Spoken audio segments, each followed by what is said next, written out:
California, Riverside in 2014.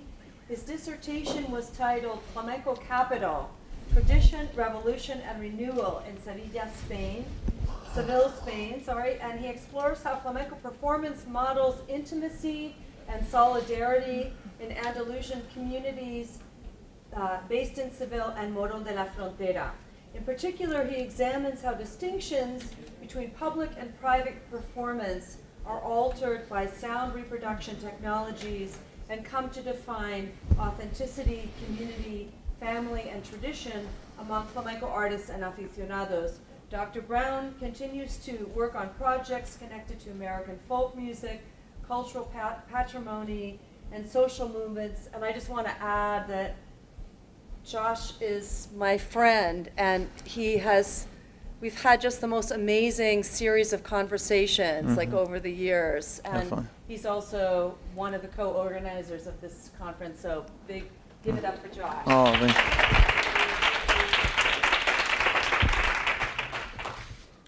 you. All right.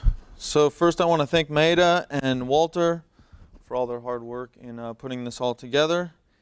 And thank you all for being here. It's great to be back, even though I live around the corner. I don't come here all the time. I don't come back here.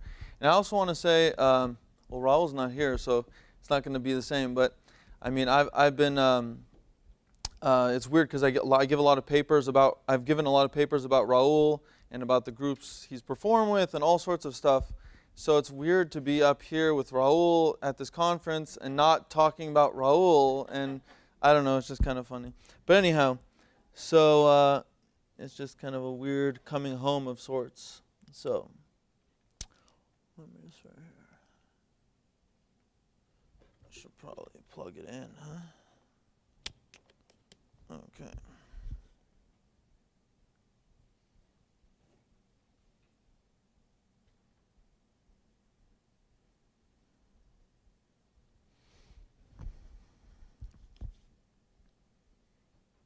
Okay.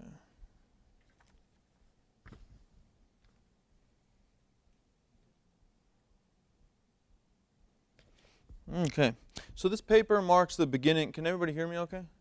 I'm not really into the mic, yeah. Okay. All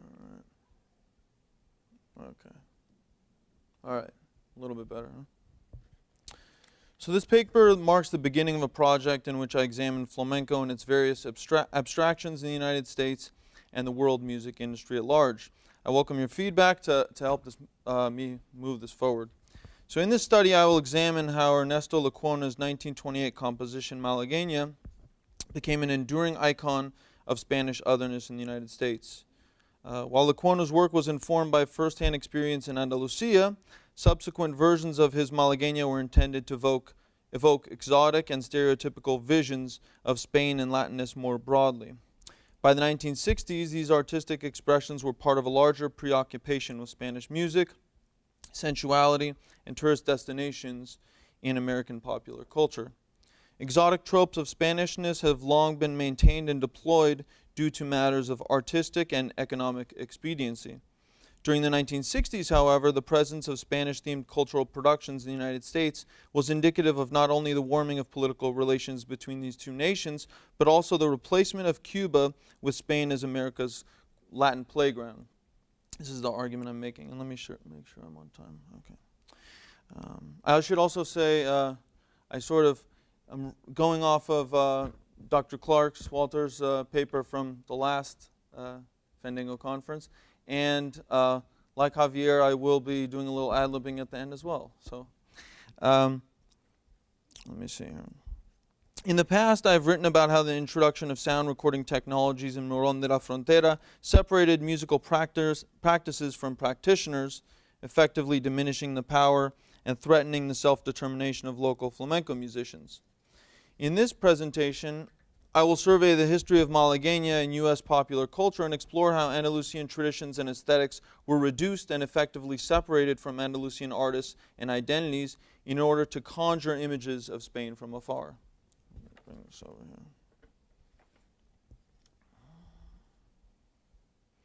The pianist and composer Ernesto Lecuona was born to a Cuban mother and Spanish father in 1895, at a time when Cuba sought independence from Spain. The complicated relationship between these two nations manifested powerfully throughout Lecuona's life. His mother Elisa secretly contributed family monies to Cuban nationalist and resistance movements. Many years later, and immediately after the Cuban Revolution, Ernesto committed to voluntary exile in Florida until his untimely passing during a visit to Tenerife in Spain. Lecuona drew principally from Afro-Cuban and Spanish musical traditions. Ethnomusicologist Robin Moore indicates that Lecuona considered himself to be the first champion of Afro-Cubanismo or Afro-Cubanism. This movement was connected to larger issues of political expediency in which the limited acceptance of Afro-Cuban musics by middle-class nationalists was equated symbolically, and only symbolically, with social equality and full citizenship. According to Lecuona's biographer Orlando Martinez, everything which appears, quote, everything which appears to be folkloric in his compositions is purely of his own invention, end quote. While Lecuona's treatment of Spanish and Afro-Cuban forms resulted in inspired yet fictitious abstractions, interpretations of his works have captured the imagination of listeners in the United States for 75 years. Pieces like Siboney and Say CC were immensely popular, and in 1933, the group known as Lecuona's Cuban Boys began touring internationally, performing stripped-down and up-tempo versions of these compositions to large audiences across Europe, Latin America, and now North Africa. So here is the 1959 version of Malagueña by the Lecuona Cuban Boys.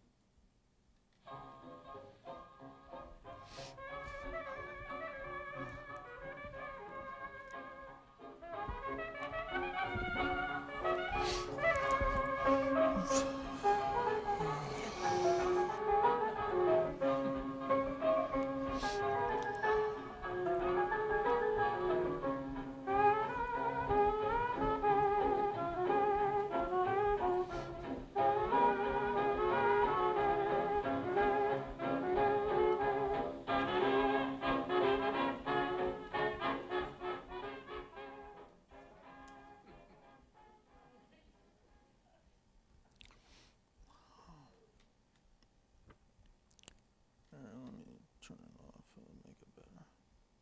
Okay. As Walter Clark noted in the published proceedings, Lecuona was incredibly gifted at creating unique and compelling melodic lines. He was also a prolific composer, but none of his compositions have matched the ubiquity of Malagueña. So here is, before I get to one of my professors, listen to a little bit of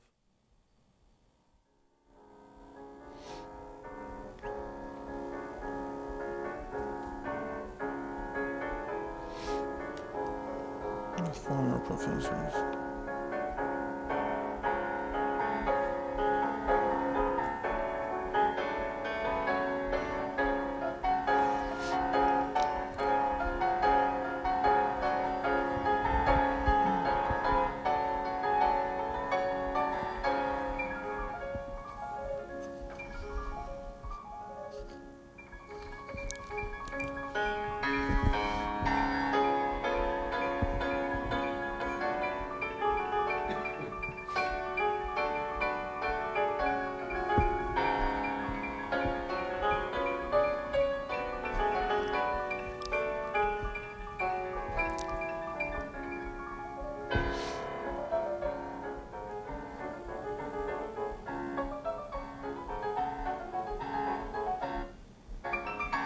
Okay. As Walter Clark noted in the published proceedings from the first incarnation of this conference, quote, "It is virtually impossible for a sentient being to pass many years on this planet without hearing the sounds of Lecuona's Malagueña," end quote. In 1924, Lecuona made his first visit to Spain, and 4 years later he released the Suite Andalucia, which featured 6 individual pieces all named after the peoples and places of Spain's southernmost region. These include Córdoba, Alhambra, Gitanerías, Guadalquivir, and Malagueña. These compositions clearly bore the influence of Albéniz, with sudden dynamic changes and romantic evocations of Andalusian song. The 4th section in Albéniz's Rhapsodia Española is entitled Malagueña de Juan Breva, in reference to the great cantaor or flamenco singer of the late 19th and early 20th centuries. In this way, Albéniz connected his music to practices in flamenco cultures in which songs and melodies refer simultaneously to specific places and persons. Flamenco song forms, known as palos, are often toponymic because they reference the locales where they originate: granadinas, malagueñas, fandangos de Huelva, etc. It is partly for this reason that flamenco audiences and aficionados are accustomed to processing multiple strands of reverential performance in which peoples and places are proclaimed and paid tribute through sound. I contend that one of the most striking signs of exoticism in Spanish and especially flamenco music, or sometimes pseudo-flamenco music, is the departure from important locales and the erasure of emblematic figures. For nearly 200 years, non-Spaniards have identified flamenco and its precursors, including Gitano songs and dances from the early 19th century, as the definitive symbols of Spanishness. During the Napoleonic era, the exotic image of the dancing gitana was established, which represented Andalusia and by extension the entire Spanish nation. Likewise, Granada, the last bastion of Moorish Spain, entered the French consciousness as a symbol of a Spain neither European in origin nor Christian in religion. Spanish culture experienced Orientalism on two fronts: as a European Catholic culture that subjugated a fundamental part of its historical identity during the Age of Conquest and the Inquisition, and saw the Roma as the cultural and political other, and as a, quote, mirror of Oriental culture constructed by other Europeans, end quote. And this is from Jose Colmero's essay on Carmen. Operas and novellas, including Prosper Mérimée infamous Carmen, capitalized on Spain's perceived Orientalness, and as a result, Gitanos in Andalusia became internationally recognized as a foreign and mysterious other. Moreover, Andalusia's proximity to Africa and legacy of African inhabitants and cultures, and as we have seen here, also folks who never left, right, has prompted many to believe that indeed Africa begins at the Pyrenees. These elements and reference of exotic imagery serve to create a distorted representation of Spanish identity that remains powerful in the global as well as Spain's national imaginary. By the end of the 19th century, Spain was viewed as a land of passion, primitiveness, castanets, and erotic pleasures here in the United States. The travelogues of Washington Irving and later H.C. Chatterfield Taylor served to construct and codify notions of romantic Spain overflowing with bullfighters and flamenco dancers. From 1890 until roughly 1930, the United States was possessed by what historian Richard L. Kagan refers to as the, quote, Spanish craze, end quote. This phrase refers to an era in which all things Spanish, including art, literature, and architecture, were in vogue and heavy demand. Now, I should mention that Kagan qualifies that this craze was not exclusively Spanish in the peninsular sense. He talks about it as encompassing much more, including Mexican and other American cultures. I think that's just his way of sort of getting his way out of a problem there with that term. But anyhow, so combined elements of Mexican culture. In 1890, for example, the first of many Giralda replicas in the United States was erected atop the newly minted version of Madison Square Garden. The Knicks weren't playing there yet, though. So, and here's another one, so you can see. And I think now there have been, I think, at least 15 replicas. So, the American fascination with Spanishness survived the frictions of the Spanish-American War and persisted well into the 20th century. Beginning in 1931, Lecuona's Malagueñas sold over 100,000 copies of sheet music a year. This was one of the composer's works that became a standard and a consistent bestseller for publishing companies in New York City. The longevity of his works in general, and Malagueña in particular, can be attributed to the memorable and singable qualities that they possess. As many of you know, flamenco singing requires great training and facility because many of the melodies in the repertoire of the cante involve complex melisma, ornaments, and rhythmic flourishes. Consequently, there are very few melodies in the cante that can be accurately reproduced through whistling or humming. Part of the genius of Lecuona lies in his ability to weave complex ideas into distilled melodies. His Malagueña has proved adaptable to musicians of all instruments, levels, and stylistic persuasions. Too many examples to share with you today, but I will share a few. Derivations of Lecuona's Malagueña were performed by popular musical acts as diverse as Carlos Montoya, Stan Kenton, Richie Valens, Mel Torme, Chet Atkins, Connie Francis, and Bill Haley and the Comets. Countless brass bands and drum corps have also arranged and performed this piece, making it a standard part of their repertoire. The tune itself became a guaranteed crowd pleaser and a free-form number that showcased technical virtuosity. And so for many of the folks who recorded this tune or have played this tune, it appeared on their best of selections or their greatest hits. People like Chet Atkins, Roy Clark, Roy Buchanan, lots of phenomenal guitarists, whether rock or country, or even fingerstyle, as in the case of Chet Atkins. So, although Frederic, I hope I'm pronouncing that correctly, created the first orchestral arrangement of Malagueña in 1934, the earliest arrangement to take off in popular circles was Jimmy Dorsey's anglicized version for big band and vocals in 1942, entitled At the Crossroads.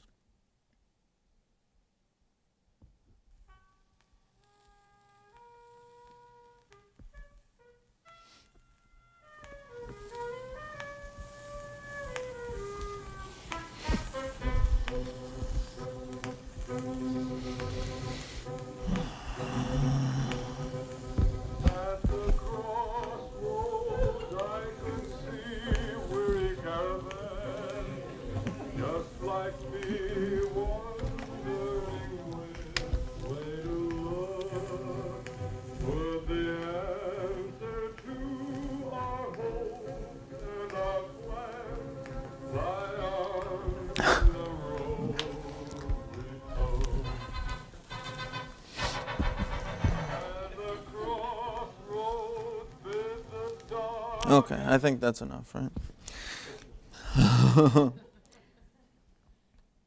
Okay.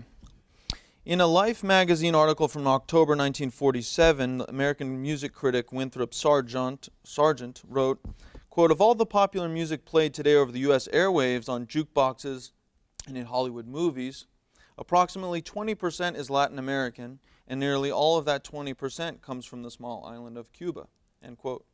Lecuona contributed to this phenomenon with several forays into the film industry, including Under Cuban Skies in 1931, Always in My Heart from 1942, and Carnival in Costa Rica in 1947. If the 1930s, 40s, and 50s belonged to the rumba, Afro-Cuban collaborations with jazz, and the mambo, as ethnomusicologist John Storm Roberts suggests in the Latin tinge, then the 1960s belonged to Spain and flamencophilia.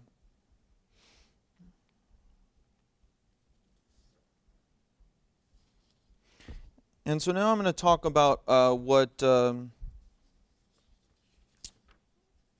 one author refers to as the Hollywoodization of Spain. So he talks about the sort of impetus for creating movies abroad, and part of that had to do with there was a court case that happened, I think it was in 1948, where the film industry, it was a huge case in which they were sued, and this whole thing, it changed the industry completely in the post-war world, and so they were forced to find new ways to basically, they had to regroup.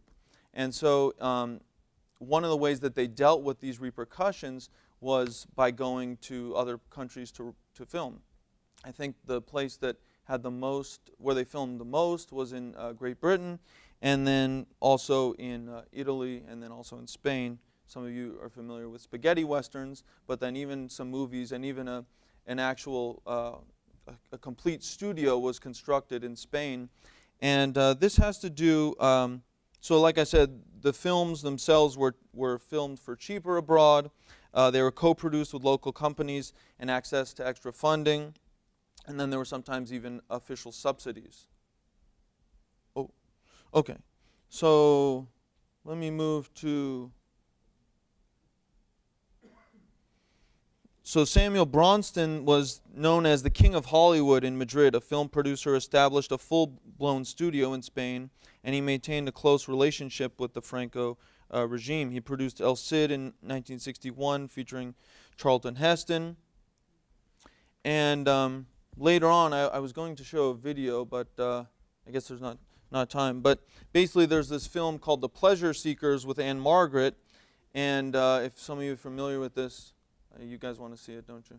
So Anne Margaret she's dancing a Roomba, and she's around all these folks, and all the tunes are basically in 4, and they actually sound more Cuban in many ways than they do Spanish, except for the influence of the guitar. And so let me move back a little bit here. So I was going to say that I was going to talk a little bit basically about the relationship. So Franco depended heavily, as some of you know, on the United States financial support. So according to Eric Solstana and Sandra Meditz's study on Spain, the U.S. supplied Franco's government with $1.5 billion over the first 10 years of the Pact of Madrid, which is in 1953. And so by 1960, Malagueña was released to great acclaim by Connie Francis. And this version of the song features Francis singing Lecuono's original lyrics in Spanish in between interludes of punctuated howls that represent the uncontrollable fury and passion popularly associated with Hispanic peoples in the U.S., but also abroad. And in the Latin tinge, I should say, Roberts identifies the two fundamental stereotypes of Latin music as romantic and risque. And so just one year, Bing Crosby released this album, El Señor Bing, which featured an assortment of Latin-flavored pieces, including Papa Loves Mambo, Solemnemente Una Vez, Malagueña, Andalucía, and even 2 French-language numbers by Cole Porter. I won't play the example, but you can find it easily online. This album is a perfect example of how Spanishness, Latinness, and even foreignness, more broadly, in this case Frenchness, were conflated in the American popular imagination. Similarly, the figure of Zorro appeared in U.S. American films of the 1920s as both Spanish and Mexican. And so naturally, Lecuono's Malagueña has been performed and recorded extensively by guitarists. The first copyright for an arrangement that I could find was in 1930. I think it was Vasquez. I'm thinking of Vicente Vasquez, the guitarist in the last, but it's not. It might be Vicente. I can't remember. But anyhow. And so it was played by all sorts of folks, including Carlos Montoya, Sabicas in 1963, and later Jose Feliciano in 1969. And in the liner notes to his album, this album, which is entitled also Malagueña, Montoya's wife wrote that the piece itself, Lecuona Standard, is the best known and most recorded piece of Spanish music on the North American continent. And so all sorts of different books and sort of reports of the response to this song was just almost universal, not only acclaim, just people jumping out of their seats and going crazy. So it was an easy way to sort of create a little tension in the middle of a concert and sort of bring down the lights where someone could show off their virtuosity, and also to get people excited about something that was in Phrygian and sounded so much different. And so basically what I'm going for in this study is to illustrate how the creation and reception of Malagueña here is implicated in larger issues of nationhood, citizenship, and global politics. Thank you very much.